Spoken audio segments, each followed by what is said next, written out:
Masa, good evening to you, and thank you very much once again. We're coming to you live from the Hartbeespoort Dam. I need to get used to that because I was corrected just moments ago that it's not Hartbeespoort, it's Hartbeespoort. And so I need to get with the program. But before we get on with what we have to talk about here, Masa, I need to tell you that we are inside a hall, and it is a room full of people. It's almost an audience, and that tells you how much interest there is in this community, perhaps to try and solve these issues that seem to be bubbling under. And so let me introduce my guests in this particular hour. I have on my far left Thabiso Mathibedi. He is the owner of the Bubbles Champaign Garden. This is something that was seen as a resort, and that's the place that was burnt down. It was in the month of August. Closer to me is Pieter Rautenbach. He is an advisor and founder member of the HIF, which is the Hartbeespoort Inhabitants Forum, and a former mayor of this area as well. Gentlemen, good evening to both of you, and thank you for your participation here tonight. Let's start with you, Tabiso. This incident happened 2 months ago. Yes, sir. The police were investigating arson at the time. What have you been told thus far? Have the police come back to you with information about why it is that your restaurant burnt down? Good evening and thank you. Good evening to the listeners at home. Currently, there hasn't been any response from the police, aside from that the final report will be issued. I don't know when that is, but the preliminary investigation also proved that they are indeed investigating a case of arson. And so arson is the only thing that is being investigated. I guess that's what I'm trying to get to the bottom of. Yes, sir. Why do you think your restaurant burnt down? Was it an accident, according to you, or was there something deeper than that? On my side, ever since I started to, develop my place with my partner back in 2018, we've experienced a lot of harassment, intimidation, and purely racism, because it came directly to me. I understand within the town, I have friends who are white, but also there is a grouping that obviously represent the old way of doing things, as I was told as well, to say this, Dias on Sador. What you're doing is not going to happen. That was back in 2018. And even then, when I was building, the property was vandalized as well at the time. I've got a case that was registered. Even to date, no feedback from the police in terms of what happened to that matter. Yeah. So it has been a culmination of various attacks. But when you are an entrepreneur, you are driven by a vision and a dream. You do not get distracted by sideline issues, because obviously the town has an influx and a mix of a modern cosmopolitan people who are moving into the town, and then you also have people who have been staying in the town for years. Yeah. And obviously that creates a bit of friction in terms of accepting the new, and maybe joining what many have known to be part of their daily life with the current development of people coming into the town as a tourist destination, and us as entrepreneurs having to see an opportunity to set up business. So it's a mix of issues. But on my side, it has been purely based on racial lines. I've also had discussions with several community members, white as well.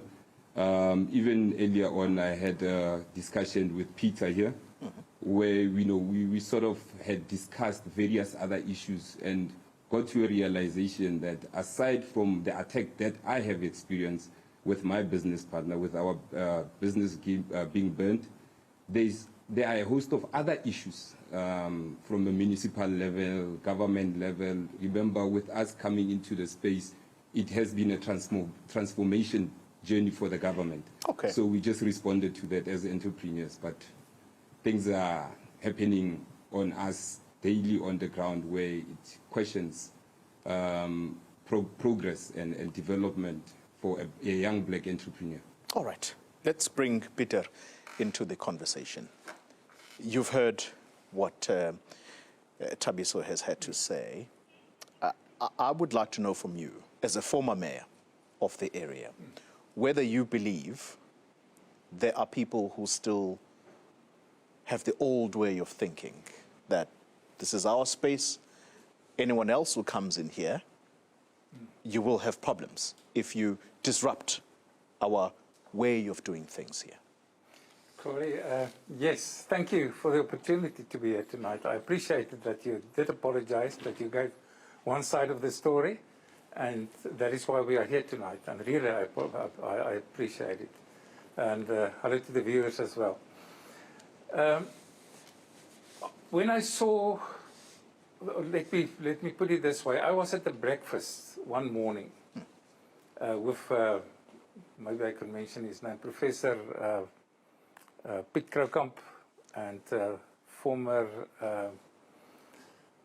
what was he? He was ambassador, Mr. Gert Grobler. And there was other people as well. And the occasion was arranged so that we can meet these people. And when I arrived there, I was asked about the racist burn down of Bubbles. That was in the news. I didn't know about it. Yeah. I heard the fire brigade going past me that night, but I didn't know it was Bubbles that was basically burning down. But I was very upset because I know this is not a racial issue. Yeah. And I'll tell you why. I had a lot of experiences in this area. Personally, I've told him about it. Just next to him, there's a white guy who get permission to take a big side of land right opposite me, also at the foreshore. He went to the Department of Water and Sanitation. And he got a one-page letter. I've shown the letter to Tabiso as well. Without, and that's a lease. It's indicated on the one-page letter. I've got a copy here. And the lease there's no closing date. So he can lease that property in infinity. And then we had small gates in the fence, the Devilfolk fence, small gates, and all the residents could have bought a key to enter the property. That right was taken away from us. He took that keys away from us, and the letter that he received was from the black DG. So it's not that's why I'm saying it's not a black-white thing. Yeah. And I had several... Just before you move on, that document, did you get a chance to see the date on that document as to when at least it started? Because you say there is no end date. 2012. 2012, this was? Yes, 2012. Please go on. I interrupted your thought process.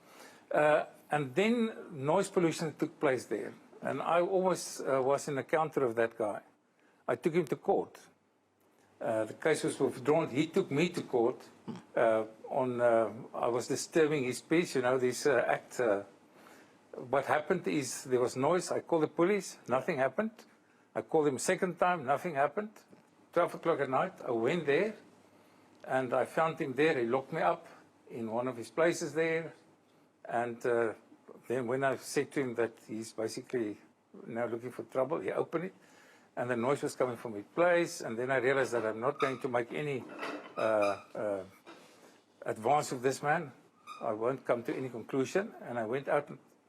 I wanted to go to the police station, and he had a few people there, ex-soldiers that staying on the property, and he's also got a hostel there for poor people that is staying in that place. And I realized later that the reason for this is just to bypass the law. I will explain to you now what the law is, and what the laws entail, and that's what I said to him as well with his application. But But then they pushed me out of the terrain, closed the gate, and they said to me, "Don't put your foot ever again." But I've got a letter that gives me permission to enter that property. And I've got a gate in front of me as well, for which I've got a key, and that lock has been replaced. Right. I opened the gate again, I walked in, I said, "What are you going to do now?" And then they said they will come and see me at my home. And that's what I'm saying. It's not only him that's being threatened. I'm also being threatened by whites. They will come and see me at my home. And it was not long after that, Bakkie stopped in front of my place with 7 or 8 guys from these people that's staying there. It looks like a squatter camp there. Opposite my place, and they didn't say anything. I invited them for coffee. I said, "Come." Yeah. And then they drove off. They threatened another guy that they will burn down his house because he was complaining about them occupying that place there. All right. So this is, I just want to make the point that it's not a black-white issue. In my case, it was a white-white issue, and I can keep you long, but okay, but we can talk about the act. All right. I want to move to Tabiso, but very quickly. Are you aware, do you know who owns the land around the dam?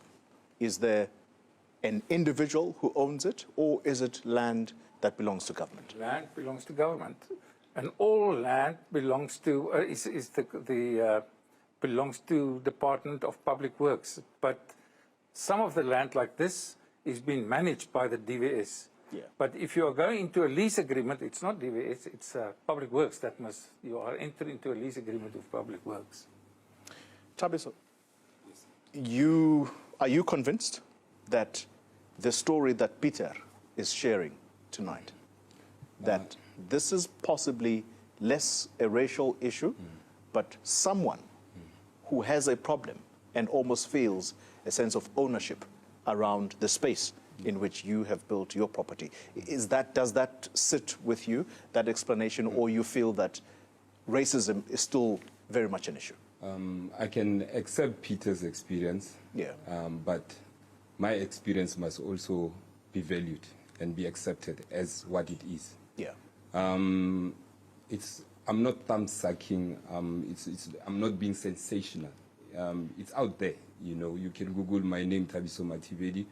You'll see and read various things that have happened to me in my person, to my family as well, and to other business people, Mr. Nwato to be exact, where he was beaten up, apparently because he had advised me to take a local newspaper to the press council back in 2018 after 3 defaming articles were written about myself, my family, and my business partner as well.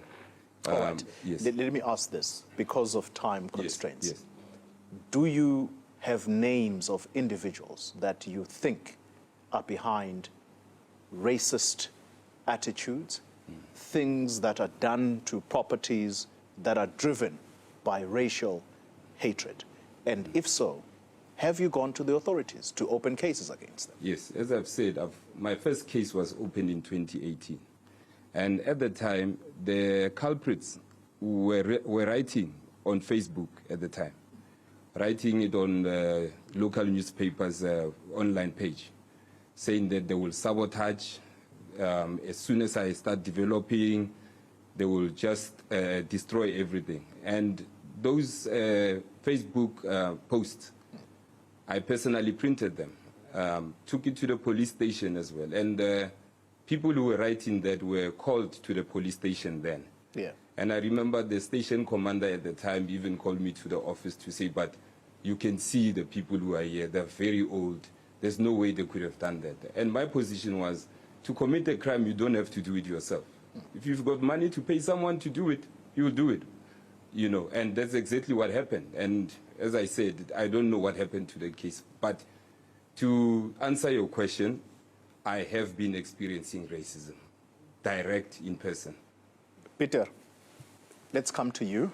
Government, specifically the Department of Water and Sanitation. I hear you now. You say at least some of the land is owned by the Department of Public Works. what do you believe should be their role here as the authorities? They must implement law. There are very good legislation. For instance, the property that he got, it should have been done by way, it should have been leased by way of a demarcation? No. What is it? When you tenders, on the tender process, sorry. Right. It should have been done through the tender process. Right. There's only 3 exemptions of a tender process. And that is the one that if it's a special, a very extraordinary case for the church, for educational purposes and for... recreational purposes, perhaps? No, not recreational purposes, for welfare type of... That is the only 3 exemptions. Okay. From not going through a tender. And that's what I'm saying, what that other guy was doing. He had the children there. That's a welfare type of... Let me ask you a similar question to what I've asked him. As a person who knows the deep corners of this place, you're former mayor, a founder of the HIF. Have you taken the personal initiative to take the person that intimidated you, bringing to your gate several bakkies, and essentially you were being intimidated? You were even held hostage at one point. Yes. Have you ever laid a criminal charge against that person? Not a criminal charge. I just laid a charge for noise pollution. But I withdraw it later. That is the only case that I've done. I've not opened a criminal case, no. Why not? I'm not a person who's lying criminal charges to put people in jail. The same with these people and all the other people around the dam who is not paying. You basically don't like stirring up trouble. I what? You don't like stirring up trouble? No, I don't like stirring up trouble, but I will take people to court. I had to do it in the police station where I was arrested because I was exposing corruption. And I was locked up in the cells, and I put in a claim against the Minister of Police and against 3 of the detectives. And they had to pay me, and they're still paying. But I had to take them. In serious cases, yes, I will. Let me put it this way as well. Let me answer you this way. If there's noise pollution, for instance, that is one of the main problems here, in his case as well. That is what making people angry, and what is taking away your ability to enjoy your lifestyle that you have here. If you're sitting in your lounge, you want to enjoy your own music, you want to enjoy your glass of wine without interfering from outside. And that is what the Act also said. Yes. You can't pollute interfere with the rights of another person to enjoy his... Indeed, up until a certain hour. Perhaps let's address that question, Tabiso. Did your place annoy the residents, the surrounds, loud music, or perhaps just too loud? How long would the place go late into the evening with the noise? Look, in this town, we don't only have bubbles or the only black-owned establishment around the dam. There are white-owned establishments around the dam. There are festivals, and I don't want to sound racist or racial, but there are white-owned establishments. Yeah. They play music. We've got a school just next to where Bubbles is, where they would host functions, and they would play music. Even, I think 2 weeks ago, there was a music festival in one of the resorts around here where music played throughout the weekend, and you could hear this. This is a festival of white people, you can hear with the music, and it was pumping, non-stop, 24 hours, Friday to Sunday. way into the evening. So on my side, you know, I always worry about the artists that we hire as we do events. Because when they are there as a DJ, they play music. It's their office. You know, they are communicating music. A singer will sing. And you will have, obviously, Peter at his house wanting to read a book, have a glass of wine, listen to his own music in the house. So on our side, the responsible way of doing things, obviously, is to report to the police station that on this day, this is what will be happening.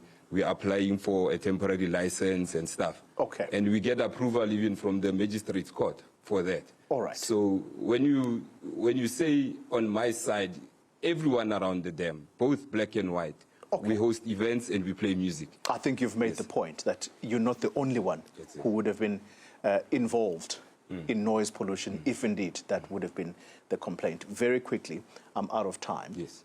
What are you doing now? Are you rebuilding? Do you plan to stay here after what happened?